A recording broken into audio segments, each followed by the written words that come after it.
हमारे यहाँ शादी जब होती है तो दूल्हे को भी कहा जाता है, दुल्हन को भी कहा जाता है कि कहीं बाहर घूम फिर कर आएँ, कुछ दिन अकेले गुजारें, किसी अच्छी खूबसूरत जगह पर जाएं। तो हनीमून का लफ्ज़ इस्तेमाल होता है। क्या हनीमून पर जाना चाहिए? अगर शरीयत की पाबंदी मुमकिन हो तो जाने में हर्ज नहीं है। उम्रे पर भी तो जाया ही जाता है, ये भी सफ़र ही है। हज पर भी जाया जाता है, लेकिन हर जगह शरीयत की पाबंदी ज़रूरी है। तो हनीमून जो है उसमें भी अगर कोई गुनाह वाला मामला नहीं करता, शरीर पर्दे भी बाकी रहते हैं, शरीयत के तमाम तकाजे पूरे होते हैं, तो अब कोई इस तरह हनीमून मनाता है जायज़ तरीके पर, 100% जायज़ तरीके पर, तो उसको भी ज़रा मना तो नहीं किया जाएगा। लेकिन अब ये कि जाकर ये होटलों में ठहरते होंगे, होटलों के माहौल, फिर ये पार्कों में जाके बैठते होंगे, पार्कों के माहौल, तो यूँ मतलब हनीमून फी ज़माना मनाना, अगर यही मुराद है हनीमून इस तरह ही मनाते होंगे, तफरीगाहों में जाते होंगे, सी साइड पे जाते होंगे, तो ये तो ज़ाहिर है कि नहीं मनाना चाहिए।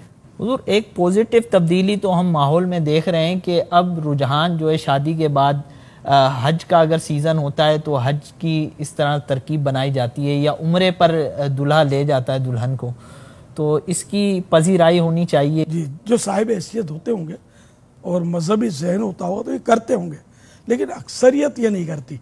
अब जैसे कि बच्चों की छुट्टियां आती हैं तो कोई लंदन जाएगा, कोई पेरिस जाएगा और मदीने की तरफ दौड़ेगा दीवाना मदीने का। तो यूँ कुछ ऐसे होते हैं जो उम्रा की तरकीब करते हैं, मदीने की हाज़िरी से मुशर्रफ होते हैं, लेकिन इनकी तादाद थोड़ी होती है। ज़्यादातर इधर उधर सैर व तफरी के लिए लोग मुख्तलिफ़ मुल्कों का रुख करते हैं, मुख्तलिफ़ शहरों का करते हैं।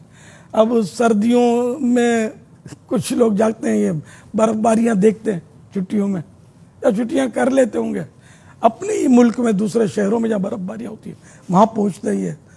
और गर्मियों में भी हमारे बाद शहर ऐसे हैं हमारे मुल्क में कि जो ठंडे होते हैं तो वहाँ का रुख करते हैं।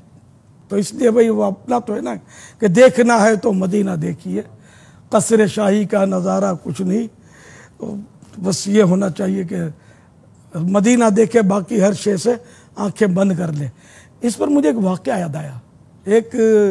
मुझे एक आलिम साहब ने बताया था, शायद इनके अपने गांव का वाक़या था। एक काफ़िला हज से आया, तो एक हाजी साहब जो थे ये इन्होंने आँखों पर पट्टी बांध रखी थी, खोलते नहीं थे, तो लोग समझे कोई आँखों में कुछ दर्द है इनको। जब ये वज़ू के लिए बैठे, नमाज का वक्त आया, तो इन्होंने पट्टी खोल दी और मुँह धोया, फिर बांध ली। अब लोगों को तजस्सुस बड़ा, राज किया, तो उसको पूछा कि मसला क्या है कि तुम ये, तो उसने बताया कि मैं दरअसल ऐसे ऐसे नज़ारे करके आया हूँ कि अब मुझे यहाँ की ये अशिया जो हैं, यहाँ के नज़ारे मुझे भाते नहीं हैं, देखने को दिल नहीं करता, इसलिए मैंने पट्टी ही बांध ली है। कि मदीना शरीफ की तो कैफियत ही है ना, जिधर देखिए बाग़ जन्नत खिला है, नज़र में है नक्शो निगारे मदीना। आशिकों का अंदाज है, हर एक का अपना अपना अंदाज होता है। जो लोग सफ़र करते हैं इस तरह इन इलाकों का, तो होता है कि थोड़ा सा माहौल चेंज होगा, पानी चेंज होगा। अभी निगरानी शूरा भी माशाल्लाह सफ़र पे हैं साउथ अफ्रीका के, आप नहीं गए, आपको भी जाना चाहिए, कुछ हवा तब्दील हो। हदीस पाक है ना, साफिरू तसहू, है ना, सफ़र करो सेहतियाब हो जाओगे, सेहत पाओगे। तो निगरानी शूरा का ये सफ़र कोई पर्सनल या बिजनेस पर्पस पर तो नहीं है, इनका सफ़र तो दावत इस्लामी के दीनी काम के लिए। इस तरह अगर कोई सफ़र करता है या कारोबार के लिए सफ़र करता है तो ये हरज तो नहीं है, दीनी काम के लिए करता है, कार सवाब है। अगर अपने कोई दुनियावी काम के लिए करता है तो कम से कम मुबाह तो है, यानी इसका करना ना करना, सवाब ना गुनाह।